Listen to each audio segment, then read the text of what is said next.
Bien, vamos a hacer la práctica de anatomía número 9, correspondiente al tresoma parietal, de abdomen y pelvis, ¿vale?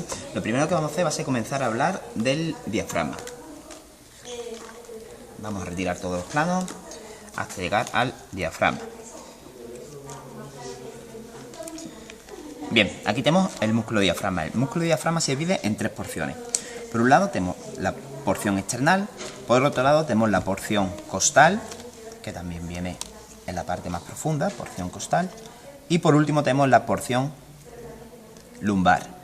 ¿Cómo se dividen? Pues las porciones del diafragma, musculares del diafragma, se dividen por los triángulos tendinosos. Aquí tenemos el triángulo externo-costal, triángulo a cada lado, externo-costal, y en la parte profunda tenemos el triángulo lumbo-costal, ¿vale? Triángulo, esta zona triangulita, que es tendinosa, lumbo-costal.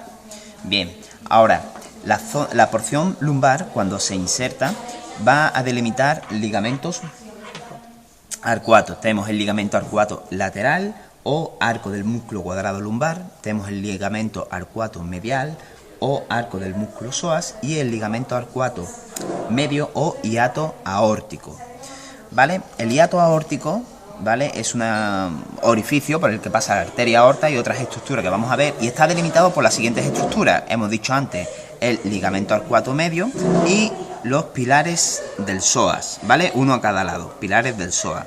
Entonces, los pilares... Sí, perdón, los pilares del diafragma.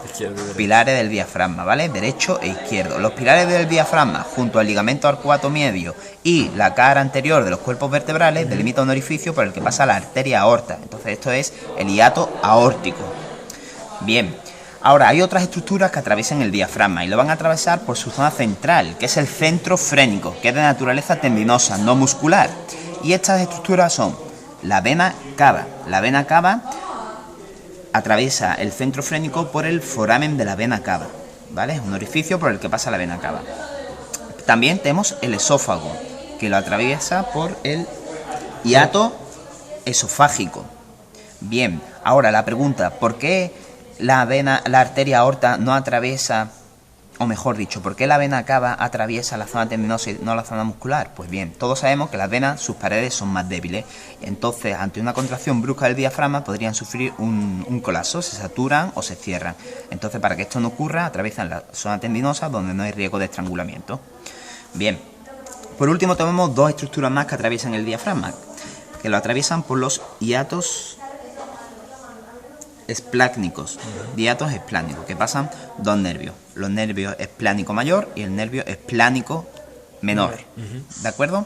Bien, entonces ya hemos delimitado la morfología del músculo diafragma. Ahora vamos a hablar de su inervación. Bien, el músculo diafragma está inervado por el nervio frénico. El nervio frénico es un nervio par, es decir, va a haber dos. Lo vamos a ver por su cara, la cara anterior del pericardio. Esto es el corazón, la membrana que envuelve al corazón es el pericardio. Estamos aquí viendo el nervio frénico como baja anterior al pericardio, a ambos lados, ¿vale?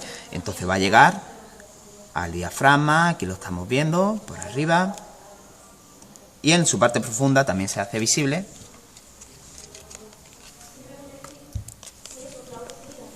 Esta es la parte derecha, nervio frénico, recuerdo, siempre con diafragma. Y esta es la parte izquierda. Muy bien, ya lo tenemos inervado y ahora vamos a hablar de su irrigación.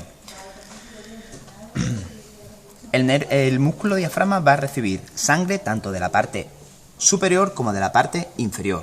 De la parte superior va a recibir la irrigación de las arterias torácicas internas. Las arterias torácicas internas dan una rama que es la arteria pericardiofrénica.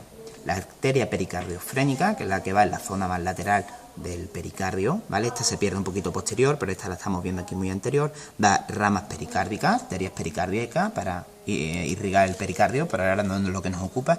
Y sigue bajando hasta formar las arterias diafragmáticas superiores. Hemos dicho que tenía dos partes de irrigación, estas son las superiores. Aquí también estamos viendo las superiores. ¿Y qué irriga la parte interna del diafragma? Pues hemos dicho antes que la arteria aorta atravesaba el diafragma. Y justo cuando la atraviesa pasa a llamarse arteria aorta abdominal o lumbar.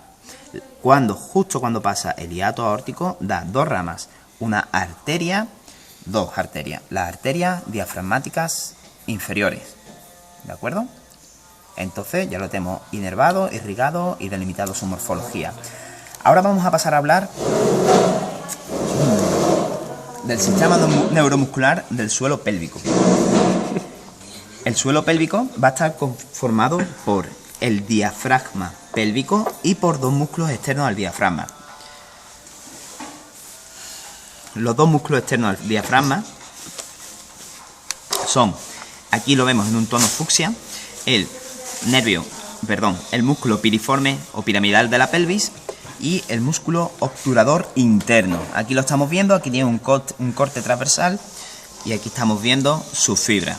Recordamos, suelo pélvico está formado por dos músculos externos al diafragma de la pelvis, que son el piriforme o piramidal y el obturador interno, y además por otros dos músculos que sí que forman el diafragma de la pelvis, que son el elevador del ano, que aquí tiene un corte, es un músculo en forma de cúpula que le hemos practicado un corte coronal.